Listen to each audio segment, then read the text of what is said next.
Hello everyone, hope you're doing well. Today we are back in War Thunder and we're doing another tips video, and what we're going to be having a look at is ammunition when it comes to ground vehicles. Now, one of the things that I get asked about quite a lot on stream is why do I not take full ammo on vehicles? And the simple reason is because ammo is individually modeled in the game. So depending on how many rounds you actually take in the game means that they are actually modeled on the damage side of things and also the x-ray side of things. So for example, if you have a look at the T62, it has this first stage ammo stowage of 16 pieces. So basically 16 and then 1 in the gun equals 17. So if you only take 17 pieces, you will only fill up this area and you won't fill up this area back here, or you won't fill up these random rounds which are just sat around, which if they get hit will obviously blow up your vehicle. Just to give you a show of it, if we just go for, let's say, 16 rounds and load into a test drive, all of the other areas should not be filled up. So you can see here in the turret now, we have absolutely no rounds in the turret, and we also don't have that extra bit at the back either. The only rounds that are modeled are the ones in the front, and you can see there's one missing because we've taken 16, so 1 in the gun and 15 in the fuel area at the bottom. So if we fire one, you can see that one actually disappears from that ammo rack in the bottom. This means that now it can no longer be shot if somebody shoots your fuel tanks.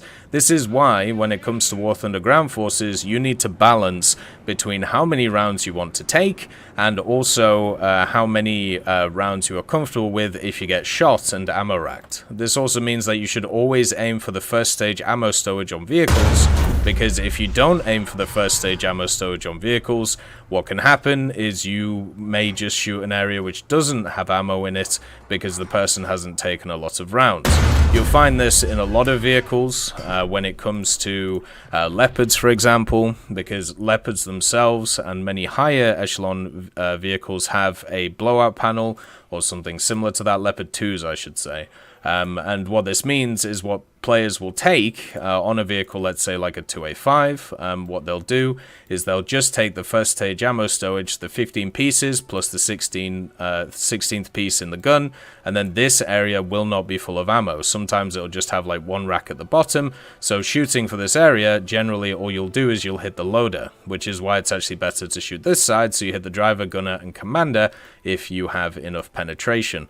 Another really good example of this is the Abrams. The Abrams also has blowout panels in its back, and it has this massive set of 22 pieces of ammunition. Not all of this is first stage ammo though, it's only the ammo which is on this side here.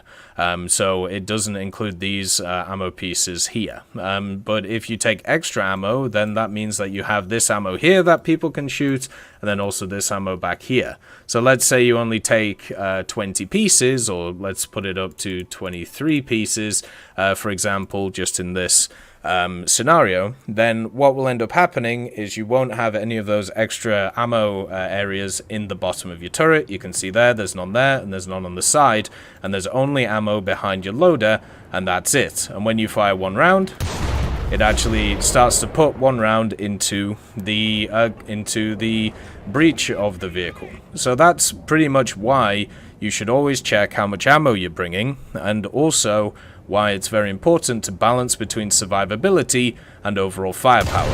At the end of the day, you should never really be taking full ammo with vehicles, apart from some certain cases like the Semavente 90 and also the SU-51, and maybe some of the IFVs if they don't get increased protection. But with stuff like mediums and heavies, you should always be balancing those two factors. As always, I hope you have a wonderful day, and I'll see you next time. I'd like to thank Forge, Siegebreak, Carrion Crow, Nicholas Richardson, Elove Goat, Pyman, Winter Scientist, Merciless Reaper, Orange Tail, Teddy, Daniel Stanton, Moxie, B. Young, and also Sem Arslan, Wilkski, Uncle Bean, Derek R., Bareen, Lafouche, and Samuel Slick for supporting the channel.